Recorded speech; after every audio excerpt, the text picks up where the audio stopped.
Salah satu lembaga di Indonesia yang bikin saya muak itu adalah KPAI ya, Komisi Perlindungan Anak Indonesia. Kalau soal kasusnya anak-anak artis, anak-anak orang kaya ya KPAI itu paling gercep, paling cepet. Tapi kalau umpamanya urusan anak-anak dari keluarga miskin, mana hadirnya KPAI? Saya bilang KPAI itu adalah organisasi atau lembaga yang harus dibubarkan. Nggak penting. KPAI itu apa nggak punya apa ya mata ya orang-orang yang berada di dalamnya. Contohnya saja banyak anak-anak di jalanan yang ngamen, banyak anak-anak yang dieksploitasi orang untuk mengemis, bayi-bayi digendong di jalanan untuk mengemis, anak-anak yang tidak sekolah, anak-anak yang banyak butuh perhatian, anak-anak yang mengalami kasus KDRT yang harus mendapatkan perlindungan. Kemana KPAI? Anda ini kan memakai slogan dinamakan Komisi Perlindungan Anak Indonesia dan itu adalah nasional Indonesia. Anda dibiayai oleh negara sangat luar biasa. Tapi pekerjaan Anda itu apa? Sahabat pembelajar berjumpa kembali bersama Imade Sidiasa Belajar Jadi Guru dalam Celotehan. Celoteh kita hari ini, kita akan bahas Komisi 13 audiensi dengan Ketua KPAI. Audiensi antara Komisi 13 DPR RI dan KPAI pada tanggal 26 Mei 2025.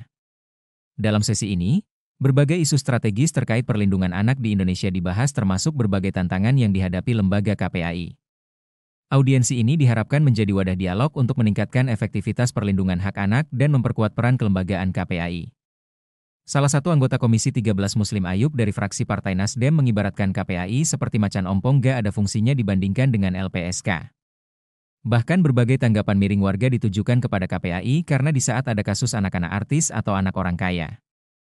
KPAI sangat gercep tapi kalau ada kasus anak-anak miskin mana hadirnya KPAI?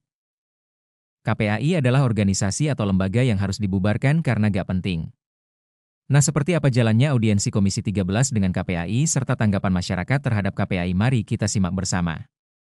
Namun sebelum kita lanjut, bagi sahabat pembelajar yang belum subscribe silahkan subscribe, like, komen dan share channel ini untuk mendapatkan celotehan terupdate. Bagaimana pendapat sahabat pembelajar silahkan sampaikan pendapatnya di kolom komentar.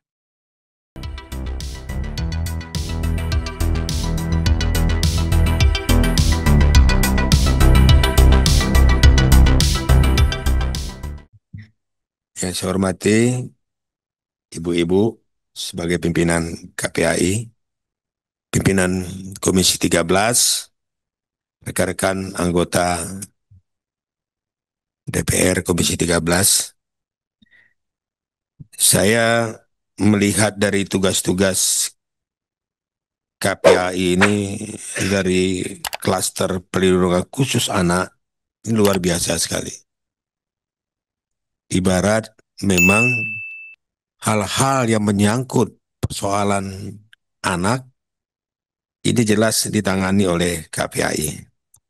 Tadi sudah dipaparkan oleh Pak Rapidin, termasuk dengan korban program perlakuan seksual dan lain sebagainya. Saya melihat kalau dari kewenangannya ibaratnya macan ompong. Like, comment, and subscribe. Dan share. Ya, nggak ada fungsi saya lihat apa-apa. Dibandingkan dengan LPSK.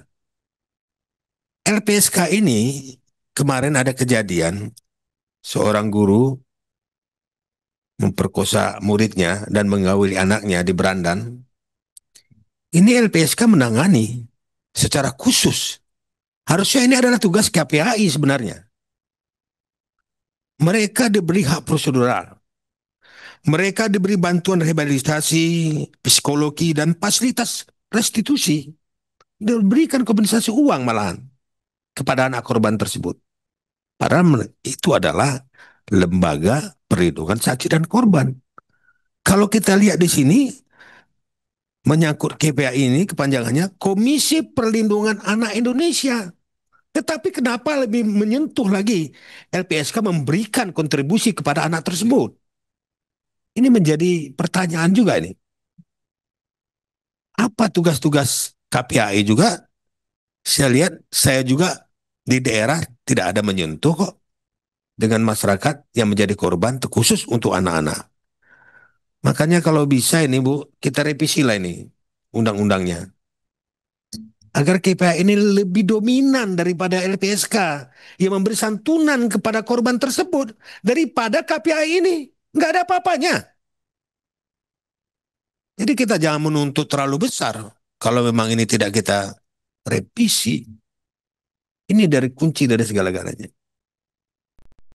Saya rasa program-programnya Ibu sampaikan ini hanya barangkali sosialisasi saja, menyampaikan kepada masyarakat, menyampaikan kepada korban, tapi tidak lanjutnya tidak ada apa-apanya. KPAI mah giliran orang kaya, anak artis, anak pejabat, itu kalau ada apa-apa gercep diurusin sama KPAI. Tapi kalau giliran orang miskin, rakyat-rakyat kecil, itu diurusin tuh kalau nunggu viral dulu. Itu ge bari harus dikaji dulu, ini dulu, itu dulu, bla bla bla bla bla. KPAI dan antek-antek politik yang lainnya dan elit politik yang lainnya, kalau tidak bisa membantu program Pak Dedi saat ini, program gubernur saat ini, tolong jangan dipersulit, tolong jangan dihalang-halangi. Makanya ya KPAI kali-kali turun dong ke masyarakat, lihat realita di masyarakat seperti apa, lihat betapa memprihatinkannya anak bangsa saat ini. Lihat atuh, giliran udah ada yang bantu baru rariweh. Itu KPAI fungsinya apa sih? Bisa nggak dibubarin? Kayak gitu cara nama tepung sih. Rakyat bersuara, netizen pro Kang Deddy Mulyadi ramai-ramai meminta Komisi Perlindungan Anak Indonesia atau KPAI dibubarkan. Kemarahan netizen ini bermula, KPAI mengkritik kebijakan Gubernur Jawa Barat Kang Deddy Mulyadi yang ingin mendidik anak-anak menjadi generasi yang berkarakter. Netizen menilai KPAI selama ini tidak ada peran dalam mengentaskan masalah kenakalan remaja di Indonesia.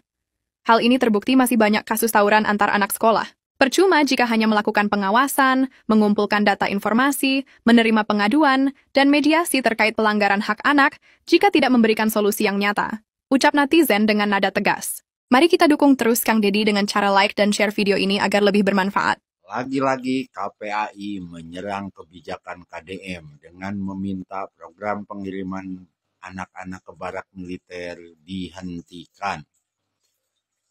Aliku KDM ditantang, sok berperan, dina pembimbingana, dina naon. Jawabannya, tugas kami hanya mengawasi. Sia mengawasi naon KPAI? Mengawasi gaji we sia teh garede. Pemimpin awal 26 jutaan. Wakil paling beda saeutik. Gawe maneh naon?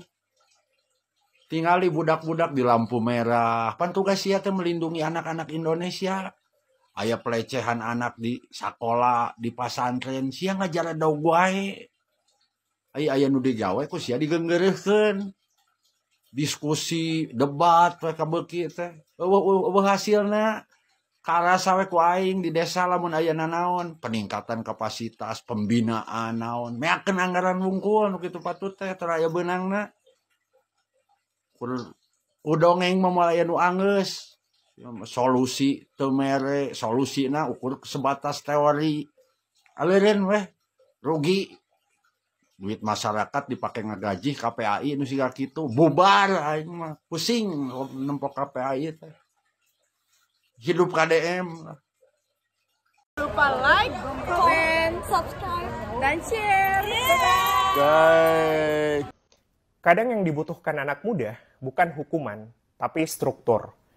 Deddy Mulyadi mengirim puluhan siswa nakal ke barak militer, bukan untuk dihukum, tapi dibimbing. Di sana mereka akan belajar disiplin, tanggung jawab, dan rutinitas. Hal-hal yang mungkin tidak mereka dapatkan di rumah atau di sekolah. Banyak yang protes, katanya ini terlalu militeristik.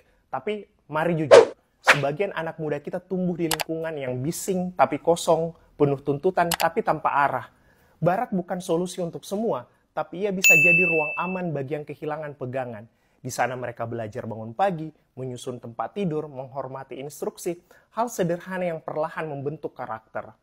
Dalam psikologi sosial, terutama dalam pendekatan behavioristik, meyakini bahwa perilaku manusia dibentuk, dipelihara, dan diubah oleh konsekuensi yang muncul dari lingkungannya. Ketika seorang remaja berada dalam sistem yang terstruktur, dengan aturan yang konsisten, respon yang dapat diprediksi, dan penguatan yang jelas, maka perilaku yang baru punya ruang untuk tumbuh. Bukan semata karena dihukum saat salah, tapi karena dibentuk saat benar. Lingkungan yang stabil memberi umpan balik yang ajak, dan dari situlah pembelajaran perilaku terjadi. Barak dalam konteks ini bukan simbol represi, tapi ruang eksperimental, tempat perilaku lama dipadamkan dan pola baru dipraktekkan berulang-ulang hingga melekat. Ini bukan persoalan militerisasi pendidikan, ini usaha untuk hadir ketika keluarga dan sekolah mungkin sudah menyerah. Ini tentang memberi kesempatan kedua dalam bentuk yang berbeda. Karena kadang yang terlihat seperti barak justru bisa menjadi rumah, tempat anak belajar mengenal dirinya, bukan lewat kata-kata, tapi lewat keteraturan.